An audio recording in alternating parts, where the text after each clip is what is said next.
And we are live, ladies and gentlemen. Good afternoon. Welcome to another episode of the Heron's Haven podcast. Today, we're obviously going to be talking about the rematch, the redemption game, Inter Miami versus New York Red Bulls, the second time round. Um, this is going to be a very exciting game to watch, to attend. There's a lot that we got to talk about here. Obviously, we're just going to start with what happened last time out, even though we don't want to remind ourselves what exactly happened last time.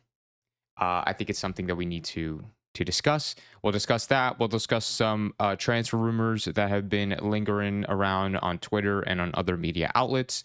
We'll discuss player updates in terms of injuries and whatnot. We'll talk about our chances. We'll talk about the potential starting 11 and maybe just a little bit about New York and what to really look out for. And then we'll end it off with a prediction as always.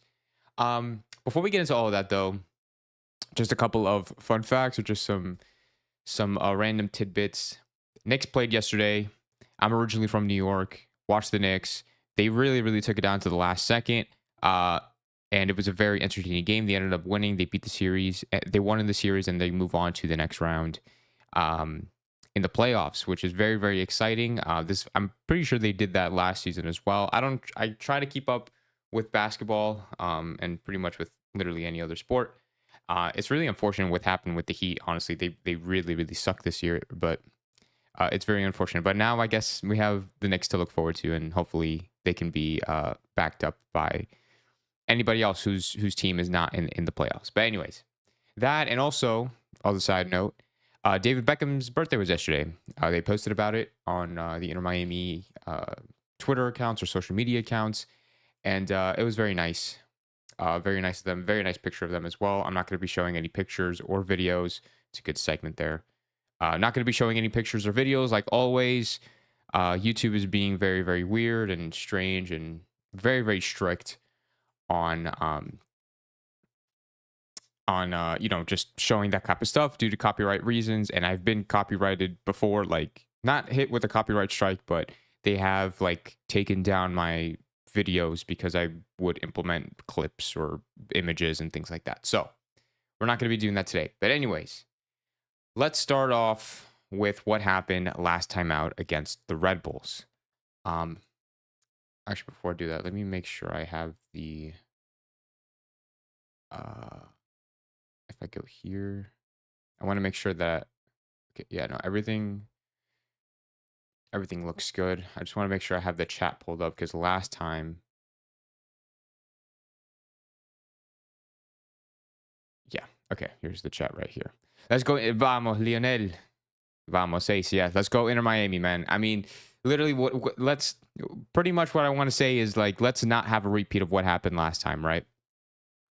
Let's not have a repeat of what happened last time.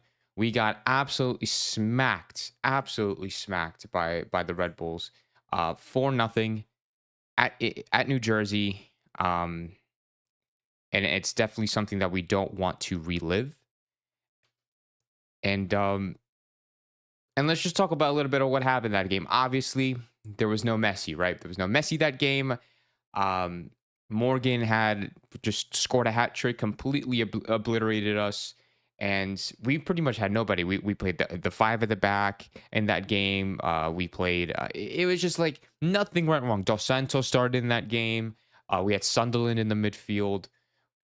It was bad. It was just really bad.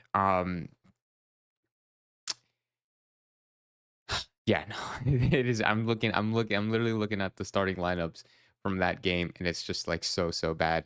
But yeah, no, but they completely destroyed us. We were a very weak side, I guess at the time. It was a side that was really struggling when it came to injuries, when it came to just having literally no depth at all. And I'm not one to look for excuses, right? For when teams lose or when I lose or whatever, when we lose. But I think it's a pretty good excuse, right? To not to have that, not have all of our best players out on the field. Noah Allen played terribly. Kritsov played terribly that game. I think Aviles played terribly. Dos Santos obviously conceded 4 goals, so it wasn't a great night for him. And nobody really stepped up, right? Luis Suarez didn't step up. Cabana didn't do anything. Busquets, I think, was probably the best player from that game, if I can remember correctly. But I mean, and they were absolutely all over us. I mean, like, they didn't even need to use any substitutions, to be honest, which is the worrying part, right? Their substitutions, I'm pretty sure, just came out of pure like fatigue. Like the reasons why they made those subs was to just rest their players. It's 4-0. I'm pretty sure all of their subs came in after it was already like 3-0, 3-0 up. So they didn't need to use any of their subs. They just wanted to rest their players. And that's worrying for us, right? Because we had to make subs because obviously we were tired too, but we were also hoping that the subs would actually make a difference in the game. But it is a completely different situation this time around, right? It's a completely different situation. We have an almost fully healthy Inter Miami side. Obviously, Messi's available. Obviously, we have Suarez available. Everybody's going to be available for this game. Obviously, we still have those who are still injured, like Farias, like Redondo, like Ian Frey. Jordi Alba is still going to be injured probably until the end of this month. We have Robbie Robinson, Kritsov, and then a more recent injury with Borgelin, who picked up a hamstring injury, I'm assuming during training, or either that or during the... I don't know if he played with the twos. I don't think he did, but I'm pretty sure he just picked it up at training. But besides all these injuries, we still have a very, very strong squad, right? Like it's if we take a look at the team that destroyed the Revolution,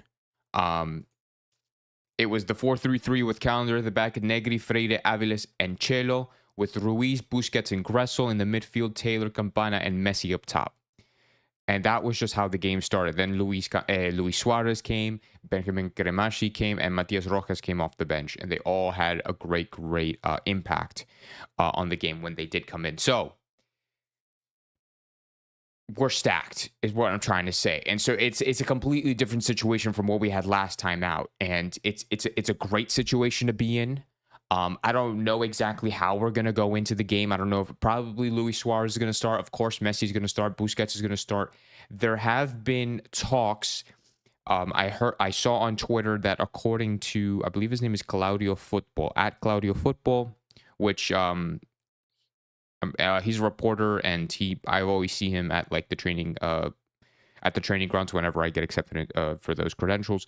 But apparently Tata is considering to start Cremachi over Gressel. So I have a couple. I have like this is good, and this is like I like this. Like I don't mind this at all. I don't have anything negative about it, but I just hope that Gressel knows. I'm pretty sure Tata Martino made it known to him. If this is true, and if this is what will happen tomorrow night, I feel like personally the reason why Gressel is being benched is not because he's playing bad, right? I think Gressel, and I feel like almost Inter Miami, almost every real Inter Miami supporter should be feeling this way. Gressel is not a bad player. He doesn't play bad for us. He's almost never had a bad game. When he played against the Revolution last night, yeah, he didn't get any goal contributions, but I think he was very key in the midfield, getting and covering a lot of ground. Excuse me. But Cremachi obviously scoring last time out, coming off the bench, and having pretty good performances off the bench as well. And now probably being fully fit, he's going to want to start, right? And I think he deserved to start. And obviously from benching Ruiz or Gressel, I guess he's going to bench Gressel because Ruiz has also been in really good form. So it was just kind of like, I guess, choosing one over the other. I'm pretty sure Gressel is still going to get some game time regardless. I think he is one of the team leaders as well. Having, even while Messi is there, like he'll do team talks there in the huddle. You can just look like it just looks like he's a real leader on the field for this side. So Gressel is a really important player for us, and it sucks that he's gonna get benched, but Gremachi is just as good, and I think he's still gonna be. I think Gressel is still gonna have an impact off the bench regardless, right? We also go another game without Diego Gomez, obviously due to injury reasons. I'm pretty sure he's not going to be available until probably the summertime, right? So, and there's a bit of speculation with Gomez here. They're saying, right, these are all rumors, okay? I'm not a source. I'm not a media source. I'm just a really passionate and dedicated Inter Miami fan since 2020. Even though I did get a degree in journalism, and I have studied journalism. I just want to say that this is not my source. This is not what I'm saying. This is not from what I've gotten firsthand. These are just rumors that are being spread around social media from pretty reliable sources. But it's saying that it's saying that Gomez could be leaving in the summertime. Now, it's not the reason why I'm saying this, right? Because normally, if I wouldn't be talking about rumors too much if I didn't believe them, and I didn't believe, and if I didn't believe that they would actually be true in some way. I believe this is like I don't doubt that this is true. Whether they do decide to get rid of him, in the summertime or not is completely up to the club. But for Gomez to be getting the traction and the interest from clubs around the world, whether it's South America, whether it's Europe, whether it's another league, it doesn't surprise me. Gomez has been in amazing form for Inter Miami. He's always had that potential to be a really great player.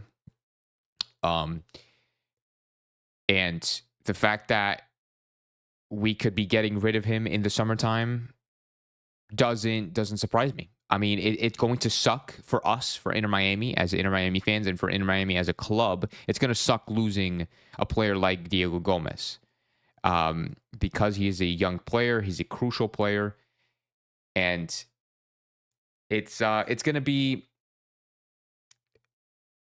And the reason why, and I feel like one of the reasons why, right? One of the reasons that could be why he's leaving is to bring another player in. Naturally, right? I don't know. I'm looking at the comments right now. Ace Lionel, if you saw the Red Bulls press conference, but they're feeling confident. Red Bulls are always going to be feeling confident. This is a team that are the favorites to get pretty far. Oh, this is a team that is going to get pretty far in the playoffs, right? And they're obviously top 3 in the Eastern Conference right now. If with this win, they're able to surpass us, go top of the Eastern Conference. So this is a very strong Red Bull side. They obviously destroyed us last time out, right? But I think regardless of that, it's a really strong side. And I'm gonna talk a little bit more about the Red Bulls very, very soon. But so just really hold that thought, because we will get to that in a couple of minutes. I'm going to get through Inter Miami, and then we're going to switch on to the Red Bulls, okay? I promise. But yeah. Might leave in the summertime. So what does that mean? There have been a lot of rumors. Like I said, just rumors, nothing official and nothing confirmed. But there have been a lot of rumors regarding Di Maria, the Argentinian international star, transferring and moving to Miami. Now, Fabrizio Romano came out yesterday and tweeting, he says, and I quote, Inter Miami only asked for Angel Di Maria's situation at Benfica. There's no formal proposal or advanced talk so far. Fideo's future at Benfica remains open, waiting for both parties to make a decision on contract due to expire in June. Okay? Now, do I think Di Maria will come to Miami? If possible, absolutely. Absolutely, 100%. I think Di Maria has a very, very high chance of coming to Inter Miami to play his last campaign with Lionel Messi, pretty much his best friend since day one. It is 100% possible if Miami can meet the demands, right? Financially, in terms of the slot. I forget which slot. I honestly should have looked this up before I started streaming, but I forget what slot Gomez takes up. I'm gonna look at it really quickly because I'm already on the website, the Inter Miami website. But I forget which slot he takes up. But if he takes up the international slot, if I go to bio right here, he's a senior. Yes, he's an international U22 initiative. If Di Maria qualifies for as an international player, so like that means he would have to take I'm pretty sure he would have to take a pay cut. But if he's willing to do that and qualify as an international player, Di Maria is going to be an Inter Miami player in the summertime. No doubt. 100% no doubt. This is his last campaign with Argentina. His last time going to be playing with Messi at the Copa America this summer. And why not finish your career playing with your best friend at Inter Miami in a very popular and just really nice city, in Fort Lauderdale, in Miami, in Boca, in just South Florida in general. It's a high possibility. It's a high possibility. I believe it will happen at some point. Whether Inter Miami go through with it, the only reason I feel like this wouldn't happen is literally because I'm gonna repost this. The only reason why I don't think this will happen is on Miami's end. I feel like Fideo will 100% want to do this. I think it's just up to Miami, and it's obviously up to Benfica, whether to kind of let him go or try to convince him to stay another season or whatever. But anyway, and I think that's it on rumors.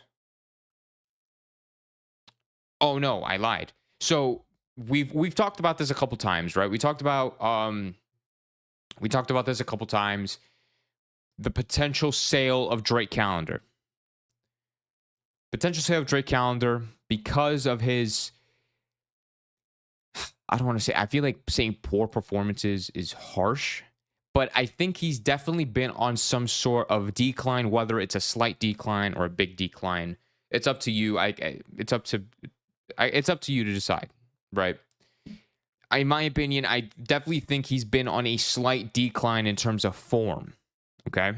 Now, what does that mean? Does that mean we should sell him? In my opinion, absolutely not. There's no possible way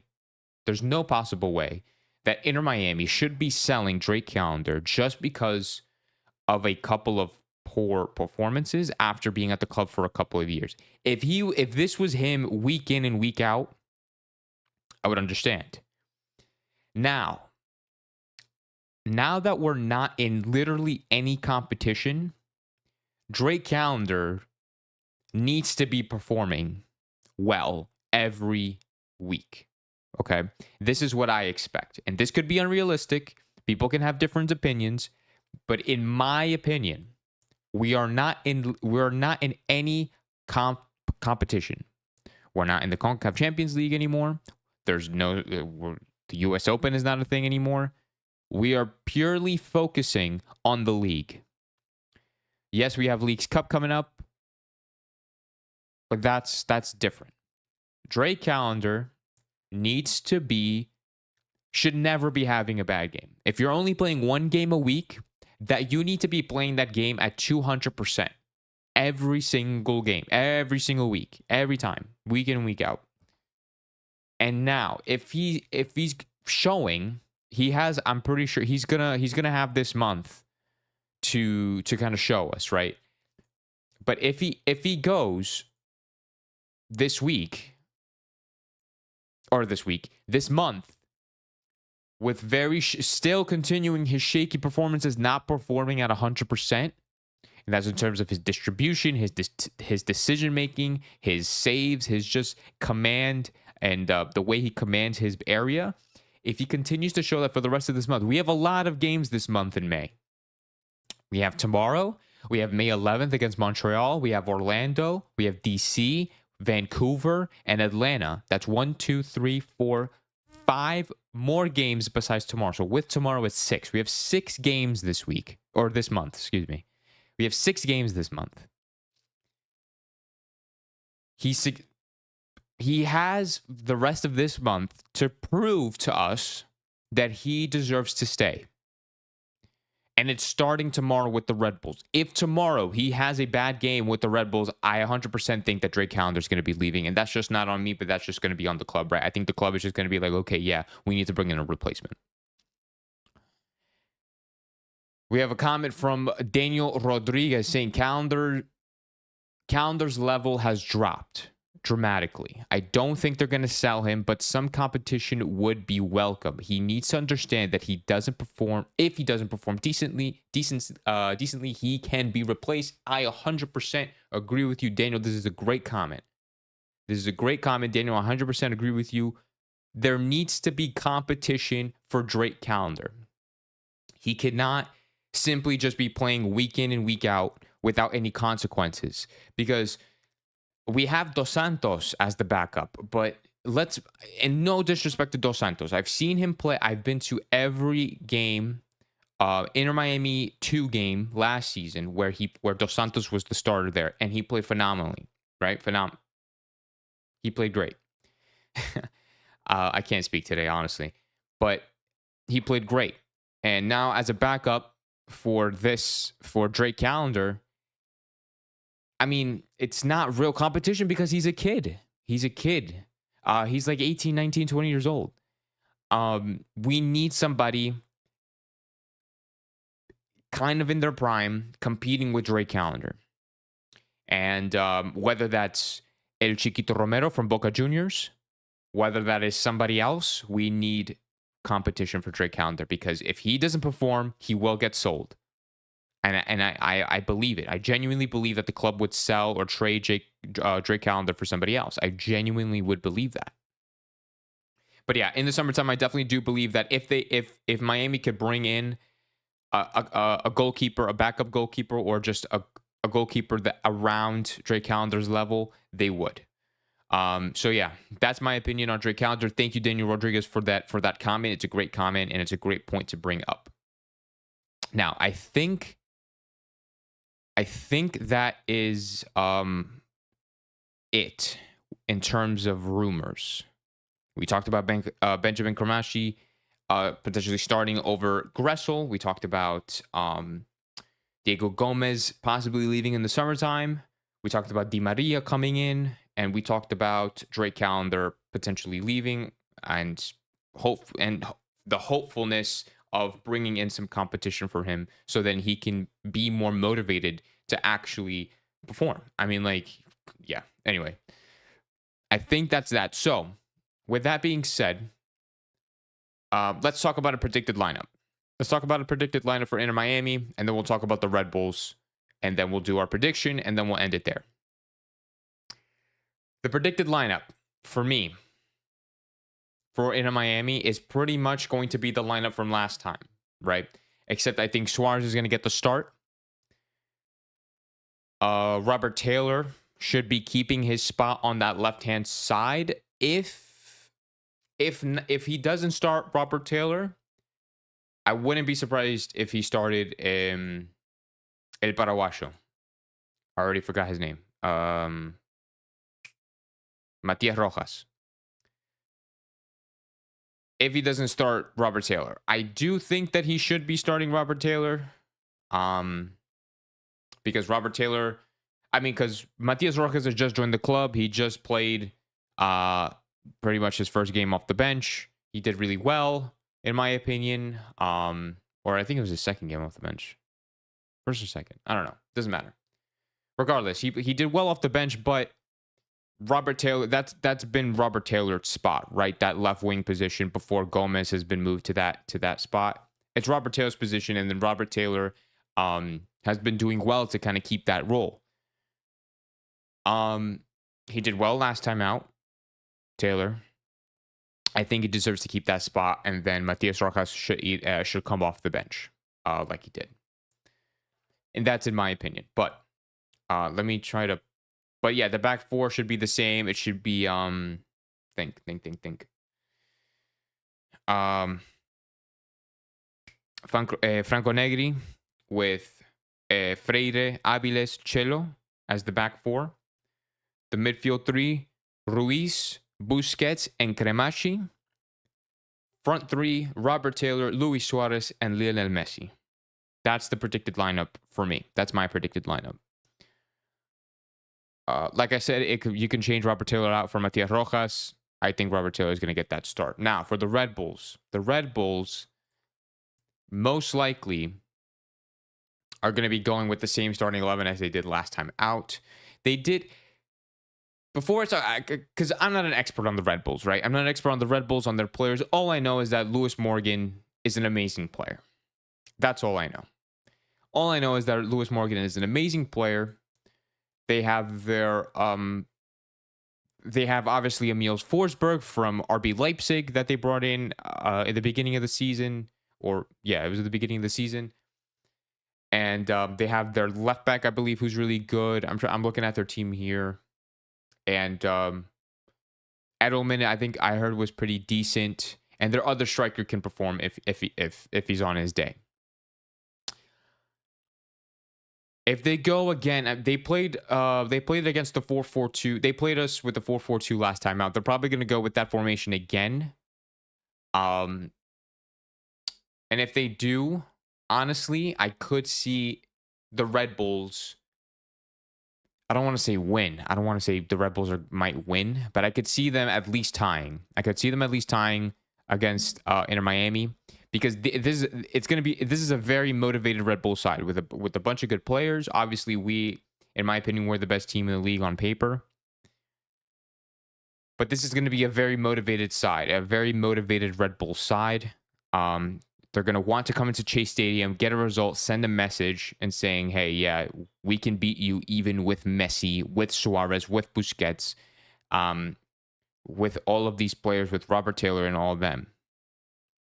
We can still beat you with Messi on the team. And it could happen. I could see it happening. I don't want that to happen. I think Miami, with the good form that Miami have been in, we should be winning this game, especially with pretty much a fully healthy squad. If we pull some BS that we've been doing, like just stupid Inter Miami mistakes that we've seen previously, which is bound to happen, honestly, then we might lose. If we make those same simple stupid mistakes, then we could lose. We could throw it away. It's going to be all up to Drake Callender, honestly, because I know the attack is going to score. We're going to score, and they're going to score. We're always going to concede. We're never going to keep a clean sheet. Or I don't know how long we're going to go without keeping a clean sheet, but from up to this point, we haven't kept a clean sheet in God knows how many games. So we're going to concede. It's just a matter of how we concede, whether it's just a stupid mistake from us or it's a good goal from them. It's going to be up to Drake Callender and the defense to make sure that we don't do anything stupid in the back. I trust in the front three. I trust in our midfield and our attack to score goals and create chances. So I have no worries about that. The Red Bulls have had a really, really, I would say a pretty difficult schedule looking at their last 5 games. So they've played the Whitecaps, LAFC, Chicago, Cincinnati, and Orlando in their last 5 games. They've pretty much tied every single game, except for Cincinnati. They got a 2-1 win. The most difficult teams from that 5-game schedule are Cincinnati, that they won, that they got points off, which is very, very crucial. That was a crucial win for the Red Bulls. The Cincinnati, LAFC,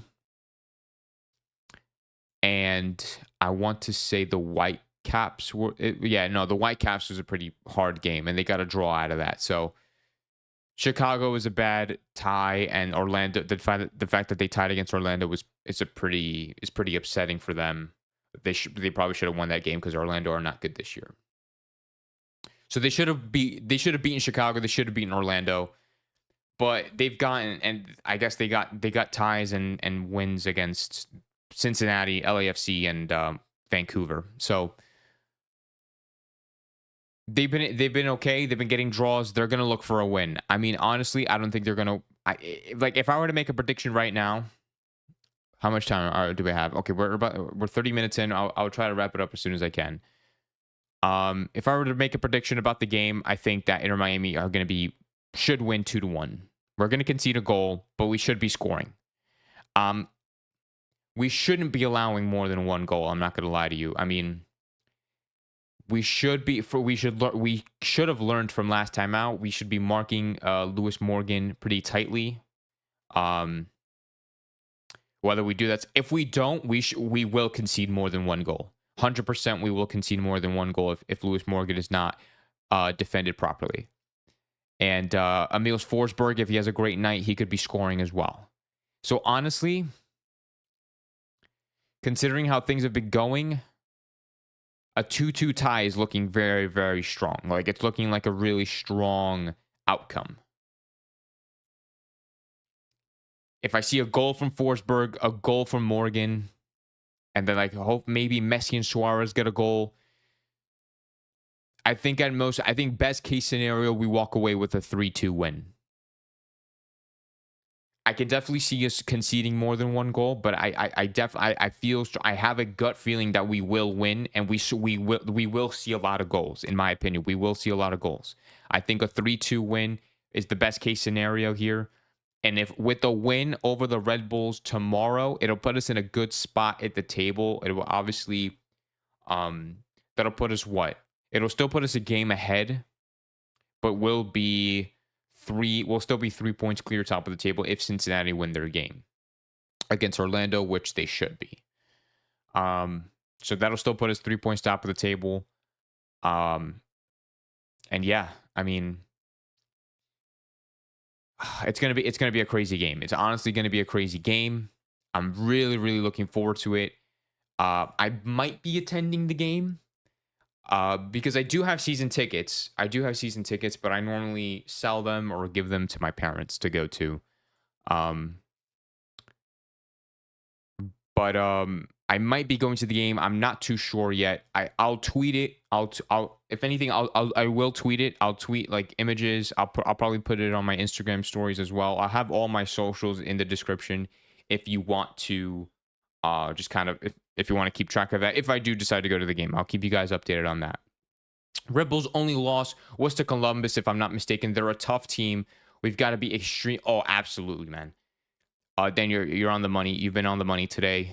They're a difficult team. We cannot be underestimating a team like the New York Red Bulls. They're a very, very strong team, a very difficult team. And if we're not on our game, we can drop points. Ace Lionel predicts a 3-1 victory. It's not a bad guess. I just say 3-2 because if we do fumble, I guess, right? Like if we do play, if we're not completely on our game and the defense wants to just not play defense, or if Drake Callender wants to do something stupid, I can see us conceding more than one goal. I know for sure we're going to concede at least one, for sure. We haven't kept a clean sheet in 10 games. But yeah, no, I think we should be scoring a lot of goals. We should be scoring a lot of goals, whether it's Messi, whether it's Suarez, whether it's Benjamin, whether it's I don't know, whether it's Ruiz. Somebody's going to be scoring. We're going to be scoring a lot of goals, and I know that for a fact. And I can confirm with you, Daniel, that the New York Red Bulls, the record of the New York Red Bulls this season after 10 games are 4-5-1. 4-5-1. That loss came to Cincinnati, which is literally one of the best teams in the league this season. So it's not, I mean, yeah, it's going to be hard. It's going to be hard. They're tying a lot of games, obviously. 4 of those ties came within the last 5 games. But it's a very difficult, they had a difficult schedule. They're a very difficult team to play against. And it's going to be a great game tomorrow, guys. We cannot miss it. You cannot miss it. Nobody should be missing this game. It's a 7:30 kickoff as usual at home, Chase Stadium. If you guys are attending the game, in person, just make sure you arrive early because I'm so positive that the supporter section is going to be they're going to be there. They're going to be present that game. They're going to be present and they're going to make it known. I'm very, very excited. I really hope I can attend it tomorrow. If not, then it's fine. I'll watch it from home, or I don't know. I'll go out and watch it in a public space. But yeah, I'm gonna end the stream here, guys.